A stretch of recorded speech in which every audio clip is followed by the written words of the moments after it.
एक समय की बात है जब कैलाश और शांति अपने बेटे महेश के साथ एक घर में रहते थे।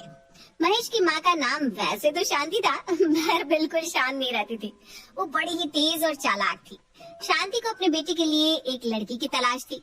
उसने काफी लड़कियां देखी थी, पर आज तक कभी किसी लड़की को पसंद नहीं किया था। वो लड़कियों से ऐसे ऐसे सवाल करती थी कि कोई भी लड़की उसका जवाब नहीं दे पाती थी। अरे शांति, तुमने फिर एक लड़की को रिजेक्ट कर दिया।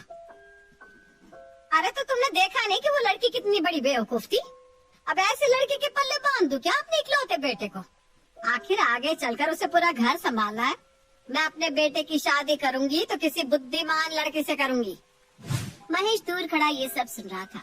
वो तो अपनी माँ की बात सुनकर सर ही पकड़ लेता है और ऑफिस के लिए निकल जाता है। ऑफिस के बाद वो राखी से मिलता है। क्या हुआ महेश, आज तुम कुछ उदास दिख रहे हो? कोई बात हुई है क्या? अब क्या बताऊं राखी, कुछ समझ में ही नहीं आ रहा। माँ ने फिर कोई लड़की देखी थी और उसे रिजेक्ट कर दिया। तो ये अच्छी बात है ना। अगर वो किसी और को पसंद कर लेगी तो फिर हमारी शादी कैसे होगी? हाँ, पर वैसे भी तो हमारी शादी होना कितना मुश्किल है। तुमको पता है कि माँ कितनी चालाक है, और मैं तुमको उनसे मिलवाऊं कैसे? वो तो लव मैरिज के बिल्कुल खिलाफ है। वो चालाक है तो मैं भी कम बुद्धिमान नहीं हूँ। अब तुम बस वैसा करो जैसा मैं तुमको कहती हूँ। राखी के कहने पर महेश बिल्कुल वैसा ही करता है।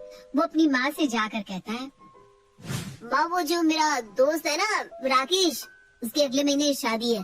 वो बोल रहा था कि माँ और बाबूजी को जरूर लेकर आना। अरे वो तो तुझसे उम्र में छोटा है। करती होगी उसके माँ बाप ने ऐसे ही किसी भी लड़के से उसकी शादी पक्की। मैं थोड़ी ना ऐसे करूंगी। वक्त लग जाए पर लड़की ढूंढूंगी तो सबसे बुद्धिमान। अरे माँ, उसकी माँ तो आपसे भी ज्यादा तेज है। उन्होंने तो अखबार में इश्तिहार निकलवा दिया था राकेश की शादी के लिए। फिर तो इतनी लड़कियों के रिश्ते ही रिश्ते आने लगे थे, और उसमें से उन्होंने एक लड़की कर ली पसंद। अब शांति के दिमाग में भी यही बात बैठ जाती है। वो भी अखबार में महेश की शादी के लिए इश्तिहार निकलवा देती है। उसके बाद महेश के रिश्ते के लिए बहुत सी लड़कियों के रिश्ते आते हैं। शांति रोज एक लड़की से मिलती और उसको रिजेक्ट करती जाती। फिर एक दिन राखी शांति से मिलने आती है। नमस्ते। नमस्ते नमस्ते। नाम क्या है तुम्हारा? जी, मेरा नाम राखी है। कितने पढ़ी लिखी हो, क्या करती हो? जी, मैंने एमए कर रखी है और एक सरकारी स्कूल में पढ़ाती हूँ। अच्छा, मैडम हो? फिर तो काफी बुद्धिमान होना चाहिए तुमको।